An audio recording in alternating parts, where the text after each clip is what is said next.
Welcome back to our class. Today we're going to learn about Chapter 8. Our Chapter 8 is being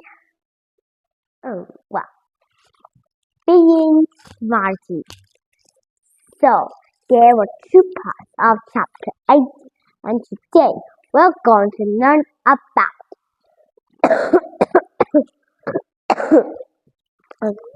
we're going to learn about part 1.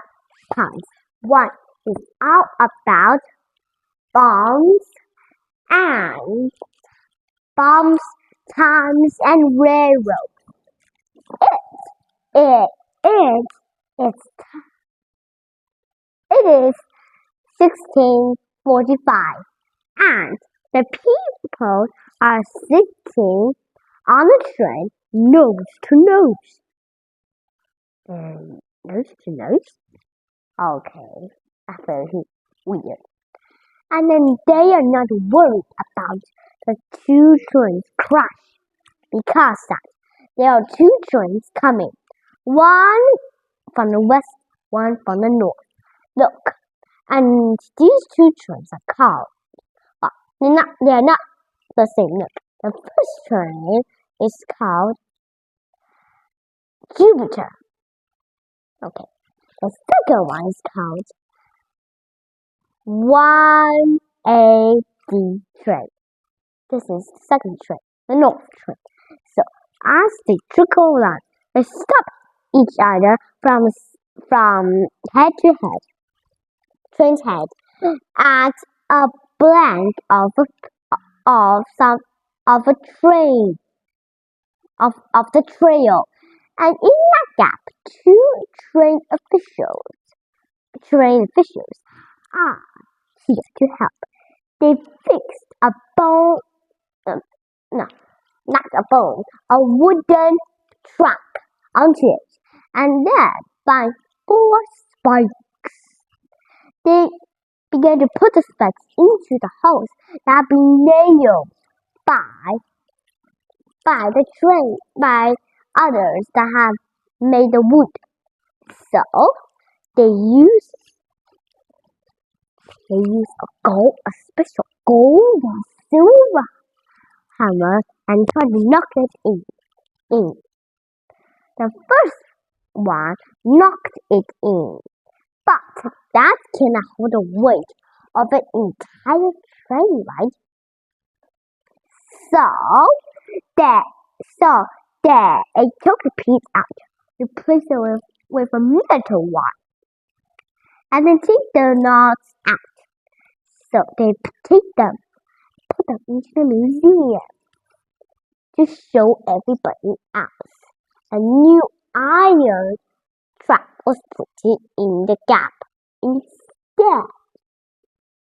You see, and now there was very, very hard to travel across the world, because when anyone wants to travel from North America to South America, they have to sail or have to sit in a cabin.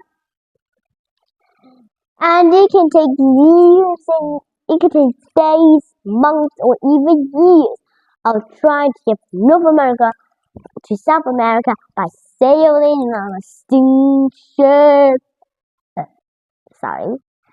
Or sitting on a cabin wheeled by horses. So instead, they invented rail trains. These trains go crisscross across it, and then the rail trains will even change the world to more time and light bulbs. So, I will talk to you about later. So, look at this. The rail trains are going from very far time, and there's also a problem with time. There were no clocks representing the world, right? Because it is not time. Clocks were invented much further. So they tell the time by looking at the sun. You might see this thing in a museum or in a store. They use a kind of sun clock. They will just dug a hole. They'll just paint something in the sand and then put a little big stick in the middle, and then it will shine and show the time. When the sun was at its highest point, it can tell the time. When the sun is at its highest point, this means that it is noon. Do you know how to tell the time? But since the earth was curved, not flat, or else there will be a very, very hard condition.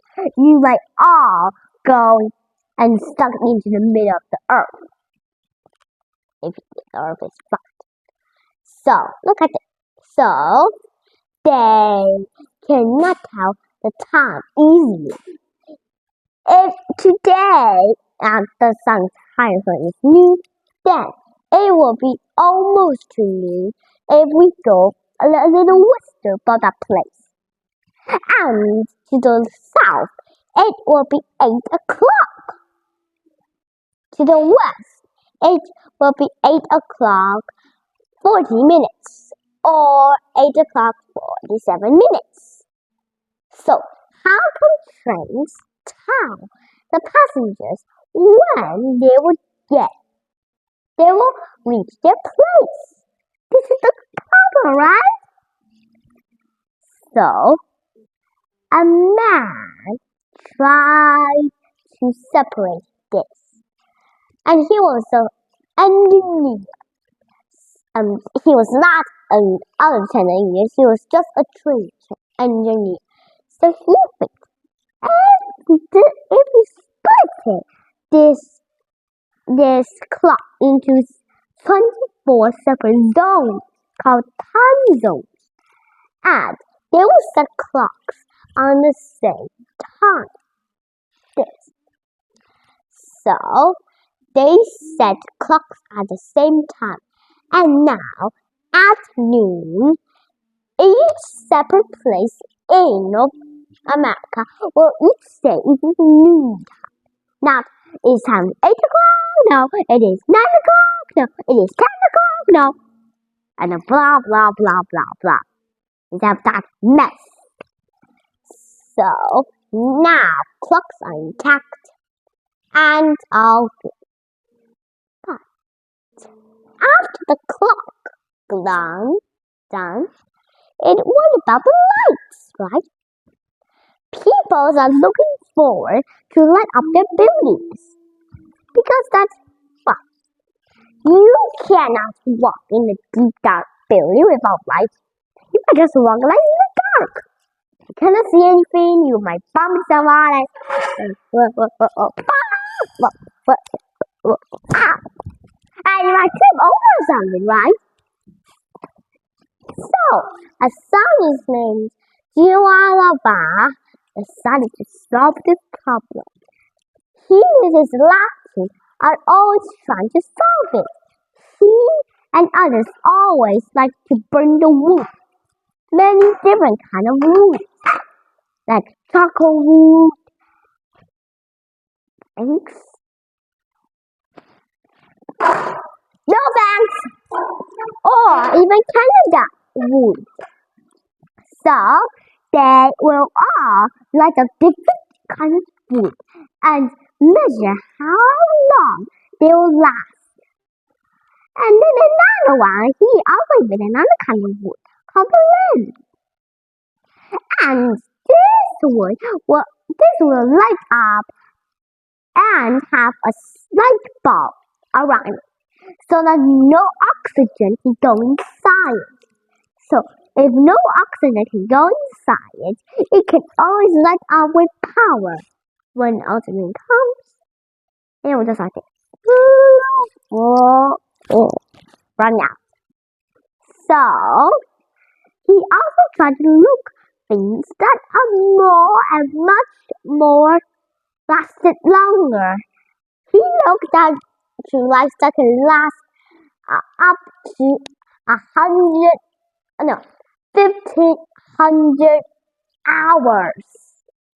He certainly likes this. And then he invented electricity lights. Like that. See that?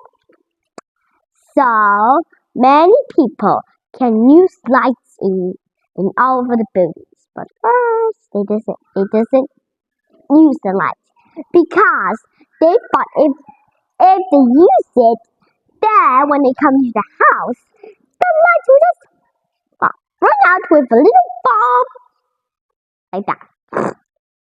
But not true. When the one shopkeeper tried to use the lights in his shop, no people get into it. But when he added it, the lights just run out, right? So many people began to use that in their own homes. Soon, this will begin to change all over the whole world. Of religion of clock and light. And light. So many people invented railroads, light bulbs, and even clocks. Railroads are growing and taking more spaces. They go crisscross through the plains, through the empty wild sea. I said shut up! No more! So, they also go through the wild sea to go under the wild sea. So, many people can go rich by taking coal and others onto trucks, no, not trucks, boats or even railroads, so that they can travel around the world. And I'm afraid